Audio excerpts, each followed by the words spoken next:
Nanamarika ny ivon'ny fankalazana ny Jobily fa 20 amzato taona ihany koa zareo teo anivon'ny fiangonana FJKM Manandriana Lovasoa Avaradrano omaly Alahady ny andindininy makasika an'izay vetrano indro entina amintsika. Amin'ny fotoanan'ny Jobily rehetra dia misy ny fanokafana ary misy ihany koa ny ivon'ny fankalazana. Ny fiangonana FJKM Manandriana Lovasoa Avaradrano moa amin'ny taona 13 ity dia mankalaza ny fa 50 amzato taona niorenany. Efa maromaro ireo hetsika nokarakaran'ny fiangonana nentina nanamariana izany Jobily fa 50 amzato taona izany.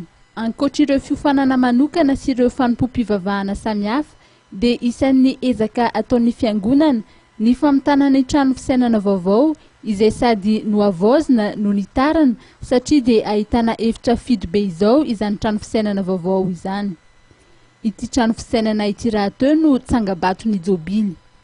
Voromaro ary ny taranaky ny fiangonana FJKM Manandriana Lovasoa Avaradrano ny Alahady 4 Novambra satria nanohy ny fiaraha-mientana ny rehetra amin'ny famitana izany trano fisainana izany. Ny mpitandrina tao atoerana sy ny mpitandrina mizadra rà ary ireo taranaky ny fiangonana moa no ny farimbona nanatotosan'ny fanompom-pivavahana. Ny loha efitrano banjinina nandritry ny fanompom-pivavahana dia ny hoe manantena fahasambarana ny mino. Fahasoavan'Andriamanitra ary hafana dia tanteraka somatsara aloha ny andro androany izay natokana ao anatin'ny ivon'ny fankalazana ny Jobily fa 50 amzato taona ny fiangonana eto Manandriana Lovasoa Avaradrano. Isaorana ankasitrahana ny taranaka rehetra ny zanaky ny fiangonana ny praitandrazana izay tsarona fa mametraka ho zava-dehibe ary fo miara amitipo ao anatin'izao fotoam-pankalazana izao Jobily izao.